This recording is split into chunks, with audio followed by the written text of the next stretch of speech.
Hi everybody, Max right here, and I'm very excited today because we've got a great guest, David Morgan from the Morgan Report. David, how are you? I'm great. Thank you, Max.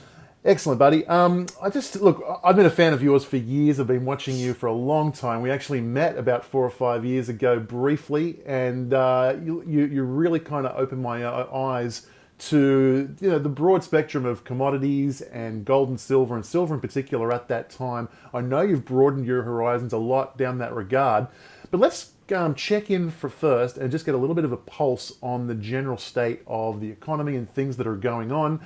It seems as though the 3 year precious metals run that went from sort of 2012 to 2015, the downward trend has come to an end. We now definitely seem to be in an upward trend.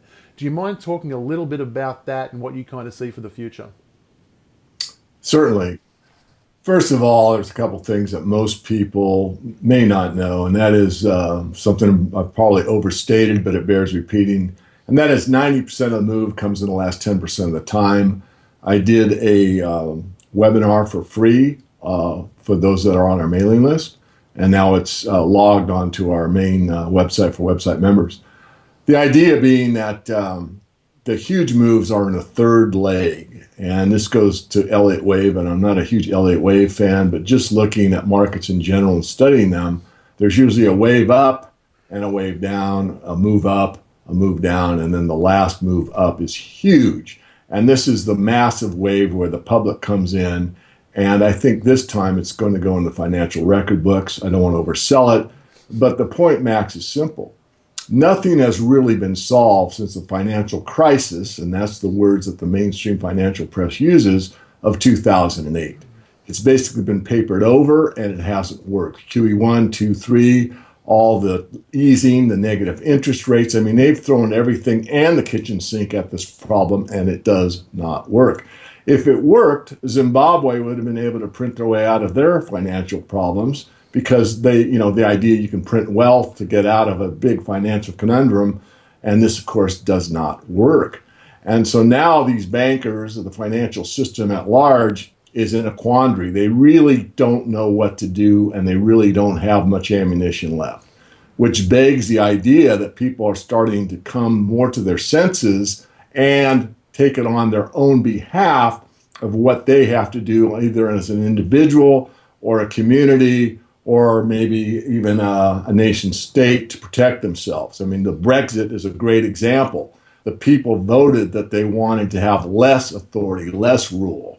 And that's just one of many. But the idea is that, look, maybe somebody isn't looking after me. Maybe I better look after myself. So actually, believe it or not, globalism is on the wane, not increasing, although for all practical purposes from the mainstream press, it certainly looks as if globalism is tightening its noose ever more, but it's not.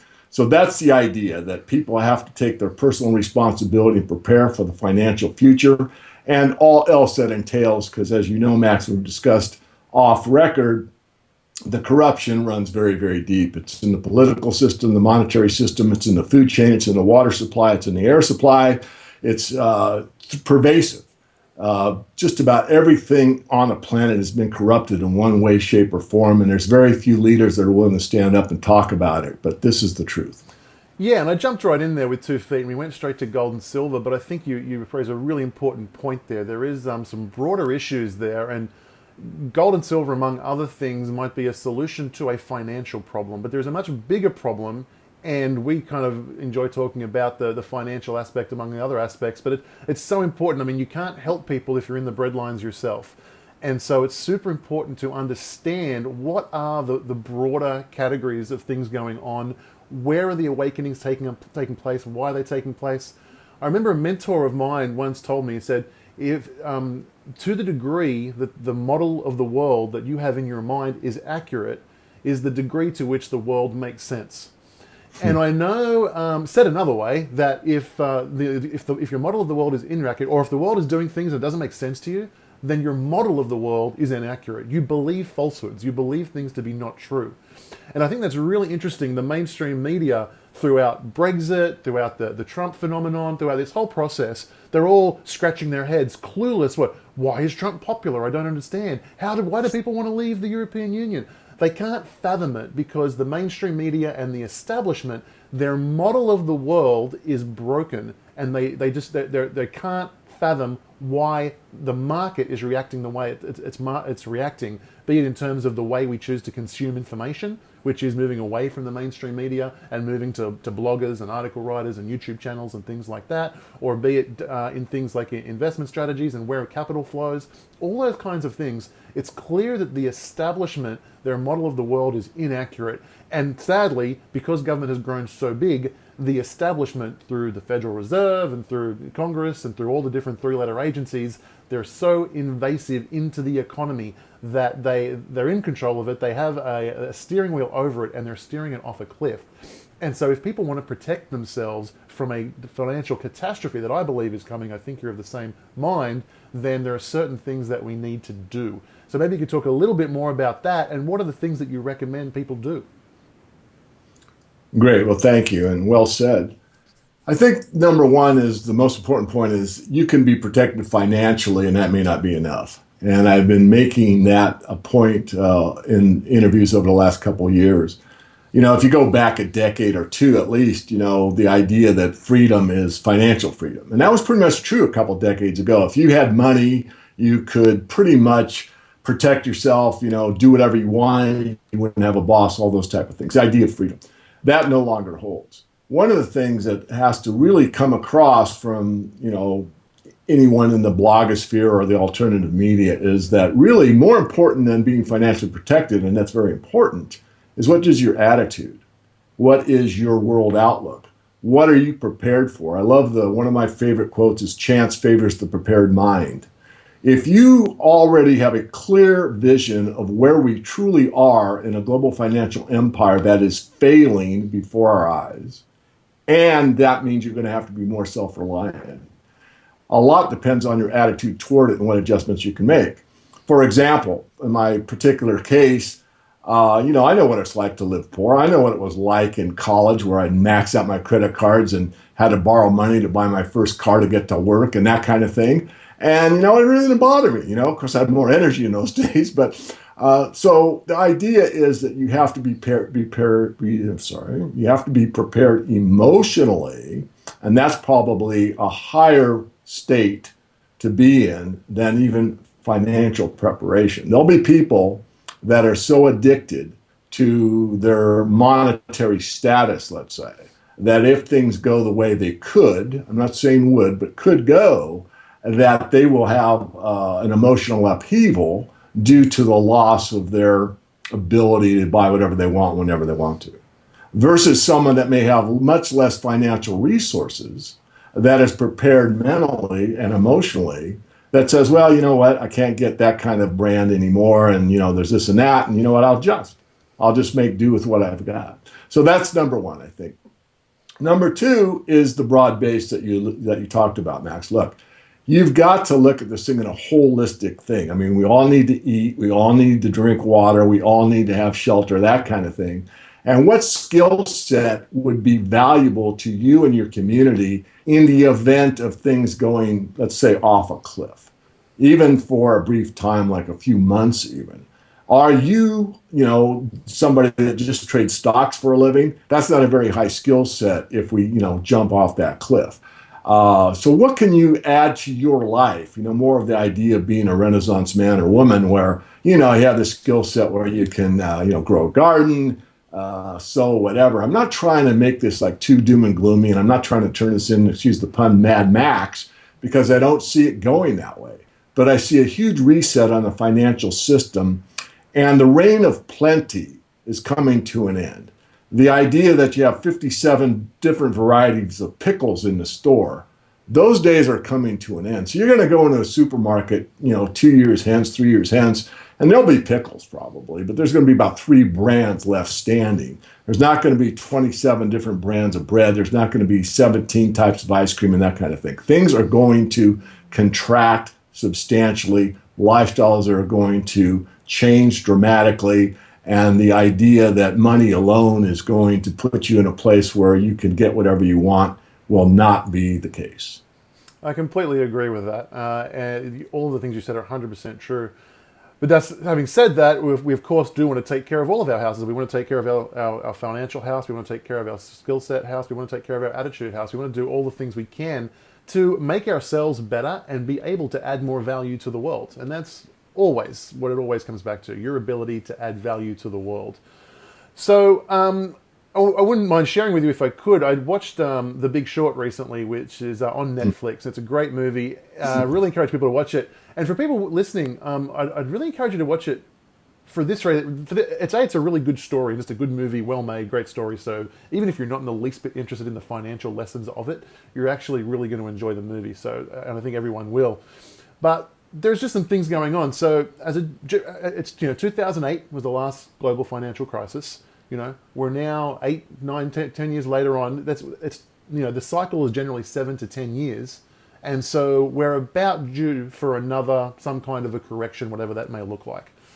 For those of you who watched the movie or are going to watch the movie, pay attention to the fact that towards the very end, they reveal that nothing has actually been fixed. And in fact, we're repeating all of the same mistakes right now, as we speak, as we did back then. This goes back to the point that you made, which was, that they haven't corrected any of the mistakes. They've just band-aided over them. They kicked the can down the road. And should another crisis hit, the chances of them being able to heal it, or the chances of it being worse, are likely. And so that's some of, and the final point that I want you to really, really learn from that movie is the depth of corruption that you spoke about earlier. The fact that there was widespread corruption and blatant theft at a very, very high corporate level. The fact that all of the agencies, the watchdog agencies and the ratings agencies and all of these agencies that were supposed to protect you were actually in cahoots with the big banks that caused the massive bailouts that took place, which of course transferred wealth from the taxpayers to the big banks. So really learn all of those lessons, know that all of those things are still in place, and know that should another catastrophe happen, which is, we're coming around the clock to where it's almost scheduled at this point, let alone all the warning signs that we'll talk about in a minute, we know that can be coming, and we should be doing everything that we can to prepare and protect ourselves and our family. So take that note from that movie. So on the financial side, David, what are some of the things that people can be doing and should be doing down that realm of being protected? Well, quite simply, you need to move yourself, what I call out of the matrix, with part of your assets. So that means that were there to be a halt in the stock market because of a stock market sell-off where the circuit breakers were tripped, which means that the authorities saw a big sell-off and they basically stopped trading for 2 hours, or in the event of an electrical outage or some type, you need money that is outside of the system. And that would be gold and silver primarily, because silver is a lot less unit value per ounce than gold, which means in the worst case scenario, you could actually barter, silver for, toothbrush or, lots of things. I mean, just go to the basic marketplace you're at now and you could probably trade it.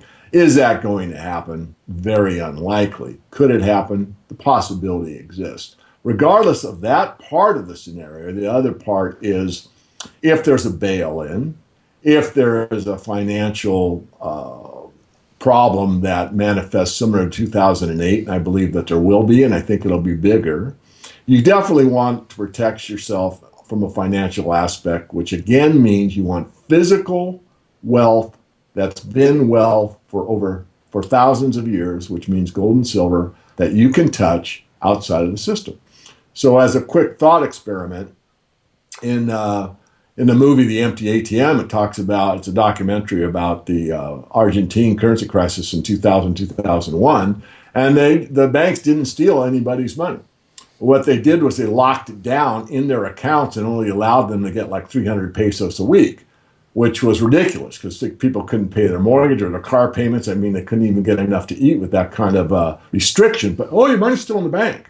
So I'm not saying that's going to happen, but it did happen in Argentina. So if something like that were to take place, and you had 10% of your wealth in physical gold and silver, you would be able to command a much better situation for yourself than if you didn't. So I've never been one of these people that says, put everything in the gold and silver. You got to load up on mining shares and, get rich, although it could help you achieve wealth. But you want to balance your portfolio, and without it, is where you're unbalanced. In fact, to drill down a little bit further, Ibbotson and Associates, you can look it up on Google, is one of the best portfolio analysis companies available.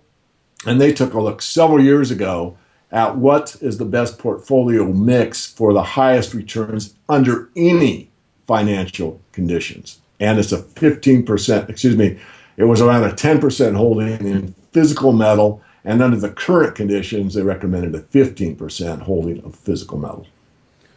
Yeah, another really important lesson, if you do choose to watch The Big Short, was something that we're kind of circling around here, and it's the concept of counterparty risk. They never use that phrase in the movie, but at the very end of the movie, basically the movie is about several different people who have invested in 2006, 2007, saw the crisis coming and invested hundreds of millions of dollars with Goldman Sachs and Morgan Stanley and Bear Stearns, all these different banks, right, in an attempt to make money when that crash happened. And they bet correctly. But as you find out towards the end of the movie, they were terrified of not getting paid. They were terrified of, in fact, even though they bet correctly and on paper they should have made billions, they were very concerned about not getting paid at all because the banks and the things that they had made those bets with were insolvent themselves and unable to pay. And this concept is the concept of counterparty risk. Because it required these banks to be solvent in order to pay back the bets that they had made, you have this risk associated with now. Not only do I have to be correct in my assumptions, I also have to make sure that the people who are incorrect in their assumptions are solvent. And during a global financial crisis, that's a very serious risk of not happening. Same thing with stock markets, and even same thing with physical cash. Because the US dollar and all other fiat currencies around the world, they're all backed by their governments, by their central banks, and the levels of liquidity of those central banks are razor thin, and it's not going to make it doesn't take much for those banks to become technically insolvent, which drastically changes the purchasing power of those physical bits of paper. So this concept of the beauty of precious metals, gold and silver, is, as David said, they've had value for thousands of years without any counterparty risk. And that's why it is such a useful asset in your portfolio. Anything to add, David? Oh, I'll just go back to the rules of investing that I was published in well over a decade ago, and I was asked to write the 10 rules of silver investing. And rule number 1 starts off like, no one wants to be a prophet of doom. But in the unlikely event of a global collapse, silver would be your number 1 asset because you could use it in barter, whereas gold is too valuable on a per unit basis. And that's the essence of it. It's actually a little better written than what I just verbalized. But when I sent that, this book is published in the United Kingdom, and the gentleman that got my 10 rules, he was kind of flabbergasted because silver is such a minute investment class. I mean, it's such a small market, and so few people are educated about it, and it's really never discussed in the mainstream media. He called me and said, wow, I never thought about that, but your rule number 1 really hits home. And this guy was far from a gloomer doomer. It's just the reality of being a purchasing agent for thousands of years that people kind of take for granted, especially when we're on a physical gold and silver standard, which of course we're not. But it made a lot of sense to him. So called me and complimented me, which made me feel kind of good. But that's the idea. And it is something that very few people are prepared for, even as we speak. And I'm not trying to make everybody a silver bull. I'm just trying to do my job, which means enlighten people to educate themselves, to discover, as you said early, Max, what is your worldview and how much does it really line up with reality? A lot of people rather put their head in the sand and pretend that everything's okay, and it's okay, I don't see it. And that's not the way to face life. In fact, the old adage that the truth will out. In other words, eventually the truth wins. And the truth is we're being run by a criminal class of elites globally, with very few exceptions. And because of that reality, if you don't see it, you're not looking very hard. And because that's true, you need to wake up and make moves that make sense to you in many aspects, as we talked about, mentally, physically, financially, spiritually, and many other areas. Let's talk about that awakening for a second, because, I mean, the whole Hillary Clinton scandal thing, I think, is really telling. You have this situation whereby she's not. I mean, it's very clear. There's a great documentary on YouTube available for free called Clinton Cash, where you can very easily see, and it documents all the different instances in which she has sold America's future out to foreigners and taken a commission along the way. Clearly criminal conduct, forgetting about the emails and the sharing of classified information, all the other things. It's clearly a case of selling out the American people and taking a commission for it. And the fact that this, I mean, think about like Nixon and whatever else, who, you know, forced to resign and everything else over far more trivial matters. The fact that people are, you know, there's still this some level of support, and I think it's highly dubious about exactly how much support there is. I think the media lies to us about the polling numbers and things like that. But the fact that people are considering, and there's enough support to kind of get away with it, that, you know, Hillary would still have some support. Imagine the message that sends to the criminal class, and if it's a different class at all, the political class. Because even on the city level and the state level and the federal level, if the message is passed on that you're part of the establishment, the media will provide cover fire, and you'll be able to get away with these kinds of crime, do you think that those types of crime are going to escalate or de-escalate? Is the amount of corruption going to increase or decrease? And so this is a very, very worrying, but I think the good news is it is being corrected very, very quickly. I mean, it's been going on for decades, and I've been screaming from the rooftops, as has David, been talking about this for a long time. So it's been going on for a long time. But there's the old, the adaptation curve, and the adaptation curve works for products as well as ideas. And to begin with, there are, you know, the very small early innovators and people who are like discovering this idea. Then there's the early adapters, and then the early masses and the late masses get on board. And that's when the explosion takes place. And so I think right now we are very much in that early adapters phase, and this awakening that you can't trust the mainstream media. If the Federal Reserve and Yellen tells us that everything's fine, you know what? I don't trust it. If Congress people tell us everything's fine, I don't trust it. If the mainstream media says everything's fine, I don't trust it. And there is this awakening, and I think that's very good for society in the end. But it is going to be there's going to be an important reset that's going to come as a result of that, and that's why we work so hard to prepare ourselves in all of the different ways, which David mentioned earlier, but especially financially. Any other final thoughts, David? I think the final thought, would be, you know, again, to repeat, and I think it bears repeating, is, you know, become more self-reliant. I mean, there's things that you can control and things that you can't. We cannot control the financial system, but we can control the assets that we have to some degree, and having, you know, a cache of gold and silver coins at a modest level is probably a good idea. And also look at, you know, the great paradox, which I'm fond of talking about, which is that you can serve yourself and serve others at the same time. This is a very high state to live in, and I've fortunately been able to live my passion for a long time, being able to help others on a financial basis, telling the truth, and also, you know, I invest the way I outlined in the Morgan report, so it benefits me and it benefits those that are, you know, members of the website. So it's a great world out there, really. I mean, we often talk about, you know, what's wrong with it, and I'm kind of tired of that, Max, but, you know, each day we get up, you know, it's not have a great day, it's make a great day. It's what do you do today to make your life a little better? You know, did you eat right? Did you exercise? Did you smile? What did you do in a little way? Because these little things are the big things in the end. You know, you don't want to get in a rocking chair at 80 years of age and look back and say, man, I didn't work enough overtime. You really want to look at what you contributed to the stream of life. And this is us. And this movement, I think, of the alternative media and really taking responsibility for yourself. You asked during the last amount of talk that you gave that we need to, you know, look at our contribution, ourselves, and what we can contribute. So I'll leave it at that.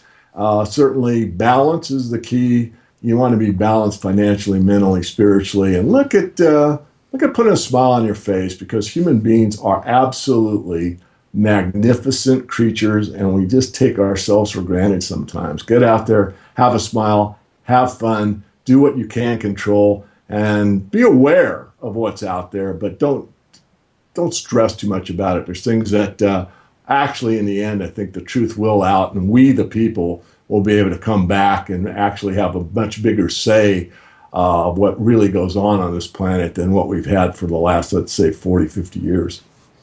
Excellent. Thank you, mate. So, look, I want to give everybody a free gift here to make sure, to really empower them and make it easy for them to take action on some of the information we've talked about today. It's one single piece of paper. I call it my gold and silver cheat sheet.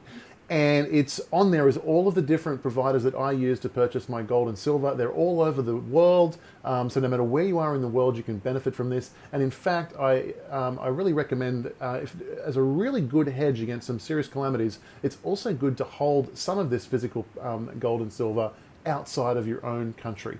So I've got this free gift, which is the gold and silver cheat sheet. It is my little Bible when I go to buy gold and silver. Has all the different rates, pros and cons of everywhere where you can do that. I'm going to give that away to everybody for free, and I have another gift for everybody as well. I'm running in the next few days, I am running what I call the Great Wealth Transfer. It's an online training, and it goes for about 90 minutes, and it's a full high production event where I've made basically a bunch of little mini documentaries, and I explain all of the different concepts of the current financial system. You're going to learn about why the current financial system is the way it is, and that's your chance to retask your mind so that your picture of the world is accurate, and now you're not shocked and surprised by all the different things that take place because you know exactly what is going on in the world. You'll learn the whole history of the Federal Reserve. You'll learn from the past and look at during other crises, and we go back through the Great Depression, we go back through 2008, we look at Venezuela and other places around the world. We look at what happens during a financial crisis so that you'll know exactly what to expect should that happen. It can happen in varying different degrees, but you'll understand exactly the arc of the story about what will happen during some kind of a financial crisis. And once you know exactly what will happen, we then go through and make the case, and we look at what happens to people who had physical gold and silver during those times. And you'll find out that while other people were suffering greatly, very often the people with gold and silver were actually not only stable and comfortable and able to support themselves and others and be charitable to other people, but they were actually able to grow very, very wealthy in those times as well. So it's an incredibly valuable event. I charge $199 for it, but right now you can get it for free. So there are two gifts right now. So just to the side of this video, or if you're watching on YouTube, click it in the link in the description. You can go ahead and choose to attend one of these live events, which I call the Great Wealth Transfer webinar. And we'd love to have you on board. So go ahead and do that. You'll also get the free gift, which is the cheat sheet. And also bring that cheat sheet with you to the webinar, because on the webinar I go through all of the pros and cons of that cheat sheet and all of the different places to buy gold and silver. So at the end of it, you'll be an absolute expert and you'll be able to buy gold and silver as well. And a third thing, David has been very, very kind. He wrote a report called Riches in Resources. And it talks about it's a more broad spectrum, so it's not just gold and silver. It talks about other kinds of resources like oil and lumber and gases and all sorts of other things, and all of the different ways that they may play out in some kind of a crisis. And just from a general investing perspective, what's a good way to make a return on those things? David has been kind enough to share that for free, and I'm going to talk to you about how to get that for free on the webinar should you attend. So go ahead, fill out that form right now, choose a day that's right for you, and if you're on YouTube, click the link below. You'll go through to the page where you can fill that out, and I look forward to seeing you on the Great Wealth Transfer webinar. Thank you for joining us. David, thank you for being here. I really appreciate it. Thanks for coming, man. My pleasure. Thank you, Max. Excellent. Take care, guys. Bye-bye.